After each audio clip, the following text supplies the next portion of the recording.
Hello, everyone. This is Tom Fox back again with Carsten Tams for our fifth and final episode of our five-part exploration of improving your overall ethics and compliance training. Carsten, welcome back. Good to be back, Tom. Carsten, we have saved in many ways, if not the best, perhaps the most fun for last, because in Gamechanger number 4, we're going to talk about how you can make ethics and compliance training fun by making it playful. So why is it important to make ethics and compliance training playful? Yeah, so there is a concept in gaming, and it's called the magic circle. So when we enter into a play frame of mind, we enter into this magic circle. And I think it's a nice term because a lot of things happen as we get into a playful state of mind. We become more open to new information. Play is also, facilitates a lot of the things that we've discussed previously. It creates a really experiential learning experience where we are very actively engaged in the learning experience, and we are not just receiving information, but we are really engaging all our senses, and we enter into a very generative mode in a play situation. Also, we become the protagonists of learning, right? We are not receptacles. We are kind of on an adventure, and it facilitates also. Games lend themselves to play. The best game. I'm sorry, to social learning. The best games are often social. So in play, the things we've discussed previously in the previous 3 episodes about strength-based learning, social learning, experiential learning, they really come together in playful learning. And there's also some evidence about the positive outcomes, learning outcomes that are supported by playful learning. So this really intrigues me because often, well, frankly, I'm ever been a part of this type of discussion of making E&C learning playful. So could you maybe give us some examples? What might this look like in practice? And can we tie it in any way into some of the prior concepts we've talked about: strength and training, experiential learning and training, the social aspect? Or is it really, one man's humor is another man's fall on your face joke? Mm-hmm. Okay, yeah, I'll give you an example. I've alluded to it previously. I have developed a game-based ethics learning experience. It's called the Ethics Kit, Find Your Path, and it's a card game. I'm not the only one. There are other people out there who have developed ethics games. I'm not necessarily familiar with them, so I'll talk about the experience that I've created. So in the ethics kit learning experience, you have about 3 to 5 participants, and they start out by selecting a scenario in which an ethical commitment of the organization is at stake, and these scenarios are generally derived from the company's ethics code. So one scenario might be about anti-harassment, another one about money laundering, the next one about respect in the workplace or anti-discrimination. Any of the issues that are addressed in an ethics code, and then the players. There's one pathfinder, and the pathfinder has to devise a strategy for addressing this issue, for averting a bad outcome, and the other players support him or her in their tasks. And they support him by using cards. There are 3 types of cards. There are so-called commitment cards. Those cards describe the ethical commitments of the organization. There are action cards and there are resource cards. The action cards describe a vast, about 20 actions people can conceivably take to address ethical issues or to intervene against ethical issues. The resource cards describe the resources available in the organization, speak up mechanisms, other things that people can draw on for support. And now the group of 3 to 5 people engage in conversation for about 20 minutes, and they devise, with the help of these cards, a strategy. There are also blank cards. We call them idea cards. So if they come up with genius ideas that are not already included in the card deck, they can add their own cards. And so, yeah, this is it's very interesting to see this come to life. I went to UNESCO not long ago, and we had 50 senior managers from UNESCO's field office from around the world, and we had 10 groups, each with 5 players. And you describe briefly the game rules, set them on their way, and now you have a very self-guided experience where people engage and the whole room fills up with chatter, and people think and problem solve and are deeply immersed in the exercise.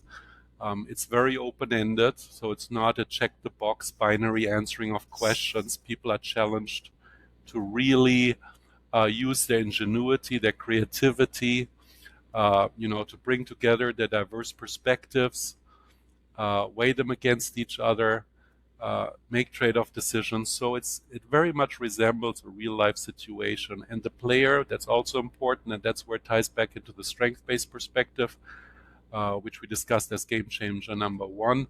The players are not cast in the role of a potential delinquent or villain who might break the rules and cause the company's next compliance scandal. No, the players, the employees, they're cast in the role of the potential, let's call it a hero, somebody who by him or herself or together with the others intervenes bravely but also competently and effectively to stop unethical behavior and unethical outcome for the organization. And in the process, a lot of the things happen that we described in our last session about experiential learning and social learning.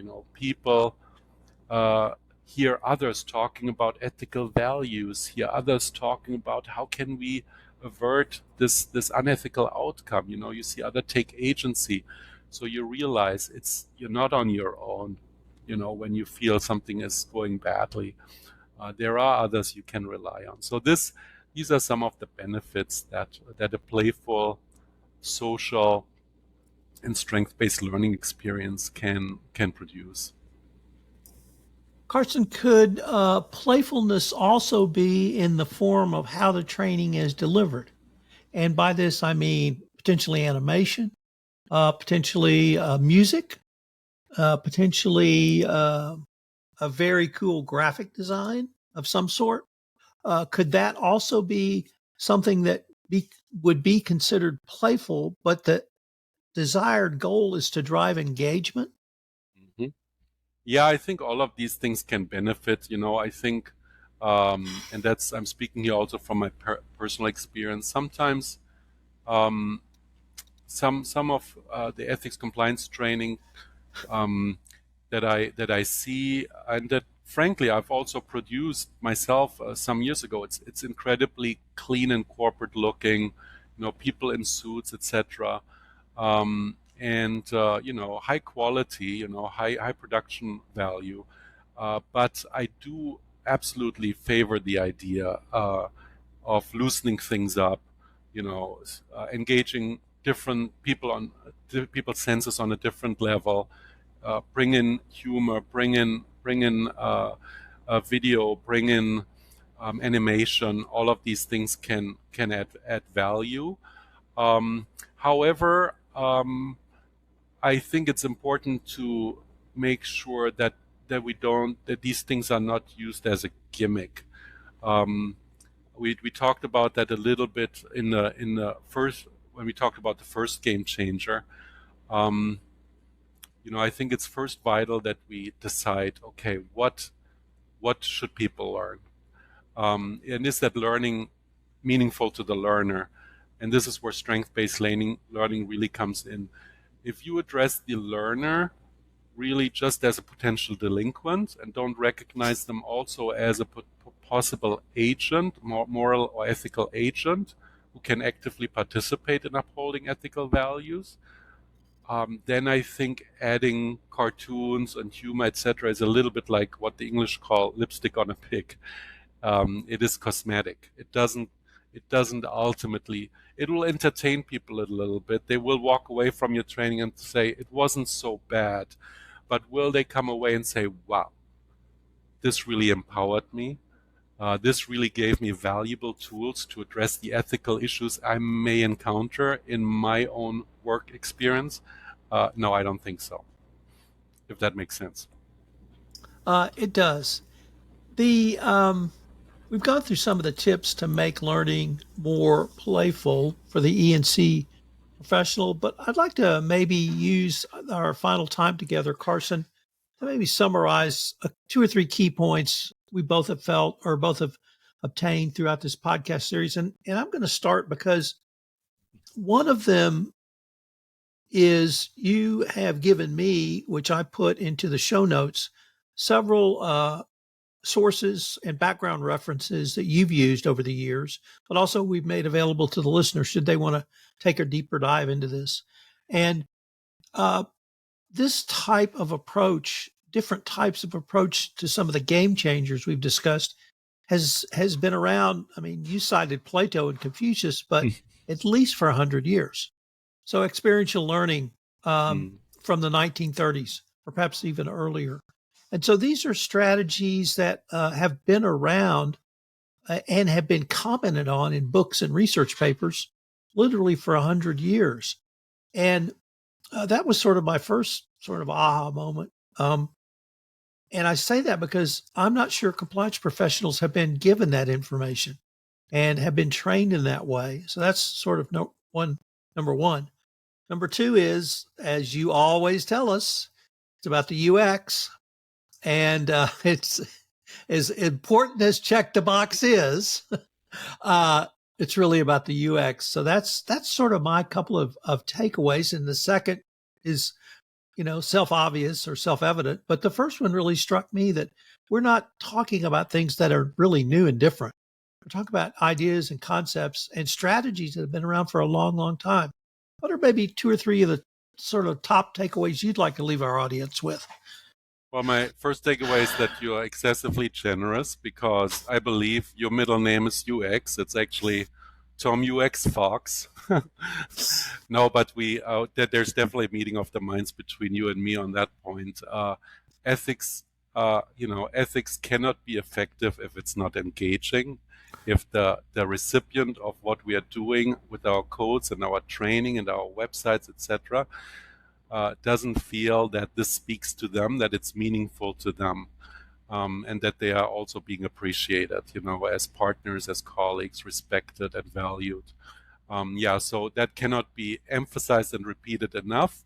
Obviously, you and I, we are aware that UX is a huge concept, in particular also in product design. If you want to understand why things such as the iPhone or other great smartphones are so incredibly successful, it's because there are, UX experts, scientists, researchers who pay meticulous attention to very small details and to ensure that the user has an absolutely wowing, amazing experience as they interact with those things on a daily basis. And so, bringing this kind of attention and appreciation for the user experience to ethics and compliance, I think that would make an incredible difference.